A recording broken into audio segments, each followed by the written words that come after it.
इंदौर के श्री युग पुरुष धाम आश्रम में हुई 6 बच्चों की मौत के मामले में उच्च स्तरीय जांच समिति ने अपनी रिपोर्ट कलेक्टर को सौंप दी है। रिपोर्ट में यह तथ्य सामने आया है कि आश्रम में 6 से अधिक बच्चों की मौत हुई है। बच्चों की मौत में आश्रम की संचालिका और अन्य स्टाफ की घोर लापरवाही सामने आई है। रिपोर्ट के आधार पर जिला प्रशासन संभवतः आश्रम के सचिव और संचालिका के खिलाफ FIR दर्ज कर सकता है। देखिए ये खास रिपोर्ट। 2 जुलाई को इंदौर के श्री युग पुरुष धाम में बच्चों की मौत का मामला उजागर हुआ था। हैजे के कारण कई बच्चे बीमार हुए थे, उनमें से 6 बच्चों की मौत हो गई थी।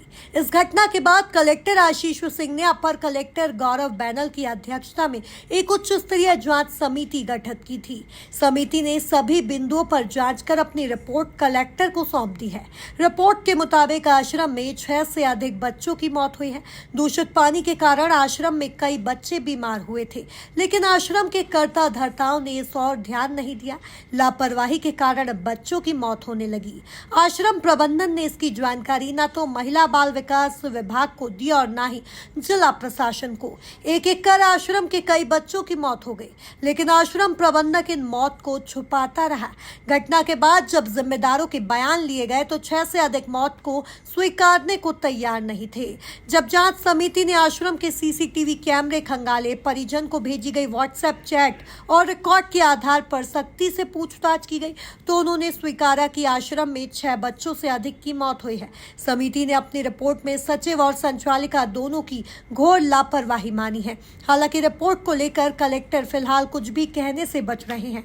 उन्होंने कहा कि रिपोर्ट का अध्ययन करने के बाद आगामी कार्यवाही की जाएगी। देखिए, उनके द्वारा जांच रिपोर्ट भेजी गई है, अभी उसका अध्ययन आज कल में किया जाएगा और अगले 2-3 दिनों के अंदर कार्रवाई उसके आधार पर करी जाएगी। देखिए, अभी चूंकि उसका रिपोर्ट का अध्ययन नहीं किया है, इसीलिए नहीं कहा जा सकता कि उसमें क्या चीजें हैं। अगले 2 दिवस के अंदर ही उस पर अध्ययन करके आगे की कार्रवाई करी जाएगी। युग पुरुष धाम और चोरल कन्या छात्रावास में हुई घटना को गंभीरता से लेते हुए कलेक्टर आशीष सिंह ने महिला बाल विकास विभाग के जिला कार्यक्रम अधिकारी और जनजाति विभाग की सहायक आयुक्त को कारण बताओ नोटिस जारी किया है। देखिए, 2 जो घटना, एक तो युग पुरुष धाम की हुई थी और इसके अलावा एक चोरल के हॉस्टल की हुई थी, तो दोनों घटनाएं दिखाती हैं कि विभागीय अधिकारियों का कहीं न कहीं जिस तरीके से पर्यवेक्षण होना था वो नहीं हुआ। इसीलिए AC ट्राइबल और महिला बाल विकास अधिकारी को शो कॉज नोटिस जारी किया गया। उच्च स्तरीय समिति ने जो रिपोर्ट तैयार की है उसके आधार पर श्री युग पुरुष धाम के सचिव और संचालिका पर